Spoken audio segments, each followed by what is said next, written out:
नमस्कार, मैं हूं आदर्श विश्वास और आप देख रहे हैं LNI। इस वक्त हम मौजूद हैं आलमबाग गुरुद्वारे में। आज वो तारीख है 6 जून 1984 जब अकाल तख्त पर हमला किया गया। यहाँ हमारे साथ कुछ महिलाएं हैं, आइए इनसे बात करते हैं और 6 जून 1984 को क्या हुआ था आइए जानते हैं। मैम, बहुत बहुत स्वागत है आपका। मैम, मुझे सबसे पहले आप 6 जून 1984 को जो घटना हुई थी उसके बारे में बताइए।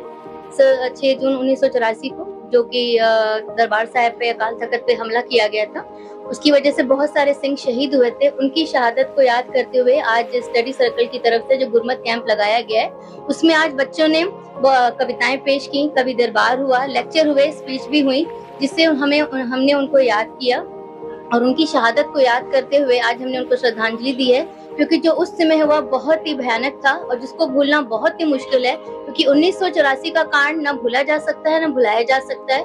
क्योंकि उस समय की किए गए जो घटना थी बहुत ही दर्दनाक थी।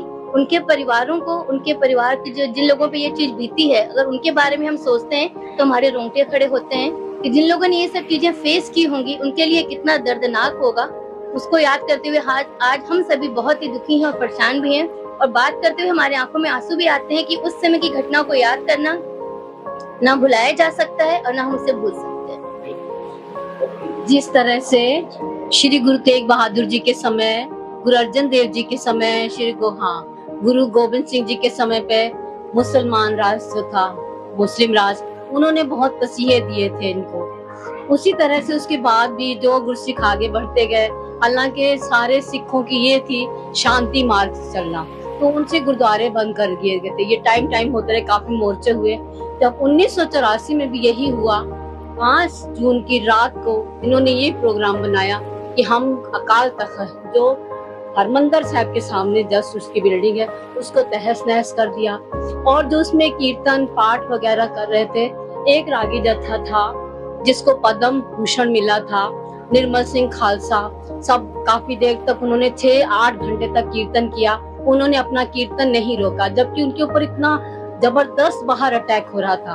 उसके बावजूद उन्होंने अपना कीर्तन नहीं रोका। अंदर उनका कार्यक्रम सारा शांति पूर्वक चलता रहा। उन्होंने अकाल तख्त के ऊपर अपने गोलियां चलाई और उसको तहस नहस कर दिया और काफी उसमें लोग शहीद भी हुए। तो उसको मनाते हुए हम लोगों ने आज ये पर्व मनाया। एक्चुअली हम समाज को ये मैसेज देना चाहते हैं कि जो संत सिंह भिंडरावाले, जिसकी इमेज हमारे समाज में एक आतंकवादी के नाम पे, तो हमने ये समाज को इस प्रोग्राम के द्वारा ये मैसेज दिया कि वो एक बहुत बड़े संत थे, वो आगू थे इस हमारे पंथ के, और उनकी जो विचारधारा थी वो बहुत अलग। उसमें ऐसा कुछ भी नहीं था कि वो एक आतंकवादी थे या उन्होंने कभी कुछ गलत काम किया। उन्होंने सिर्फ हमें जागरूक किया, नौजवान पीढ़ी को, हमें नौजवान पीढ़ी को शस्त्र धारण करने के लिए बोला, साबत स्वरूप जो हमारा एक सिक्खी स्वरूप है उसमें रहने के लिए बोला।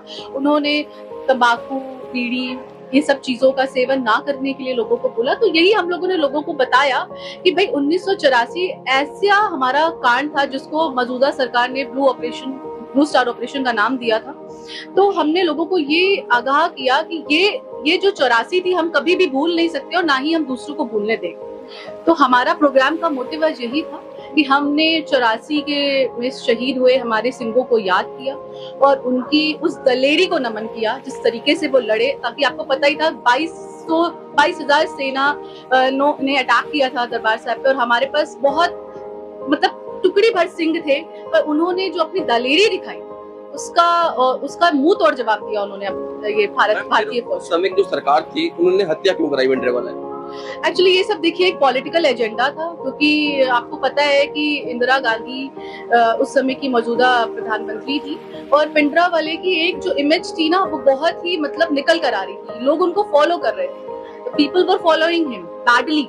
तो उनको ये था कि कहीं ना कहीं जो सिख अपना मोर्चा हमारा पहले से ही 82 से चल रहा था, जो सिख धर्म मोर्चा, उसमें भी लोगों ने उनका बहुत साथ दिया था। तो इसकी तैयारी एक दिन की नहीं थी, ये पहले से ही 1982 से ही जो अमृतसर को अटैक करना था, इसकी तैयारी 18 महीने पहले से ही भारत सरकार ने स्टार्ट कर दी कि उनको भिंडरावाले को पकड़ना था। हालांकि इसके और ऑल्टरनेटिव्स निकाले जा सकते थे, उनकी गिरफ्तारी किसी और तरीके से भी की जा सकती थी, बट ये बिल्कुल प्री प्लान था कि हमने अकाल तख्त को मतलब उस पर अटैक करना ही करना है और उसको मतलब था डेरी बनाना ही।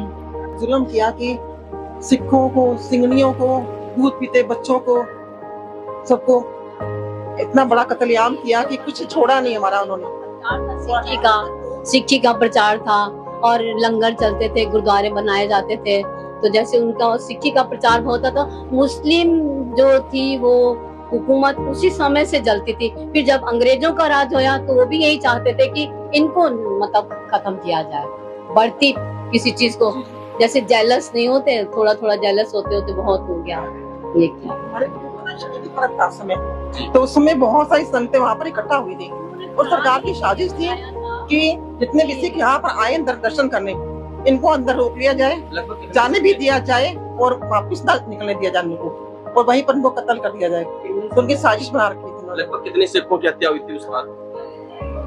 तो हजारों की संख्या में अनगिनत में हजारों की संख्या में संगत थी जिनका कत्लेआम हुआ। बहुत बड़ी इनके साथ क्या होना है इनको तो पता नहीं था कि इनके साथ क्या होना है। ये तो जैसे रिलीजियस के तौर पे हम लोग गुरुद्वारे जाते हैं, वो गुरुद्वारे आए हुए थे और उन दिनों में शहीदी पर्व चल रहा था गुरु अर्जन देव जी का, ज्यादा से ज्यादा संगत दर्शन करने जाती थी। उनका प्रोग्राम था कि अब ज्यादा लोग आएंगे तो ज्यादा लोगों के ऊपर अटैक किया जाएगा, उनकी नियत।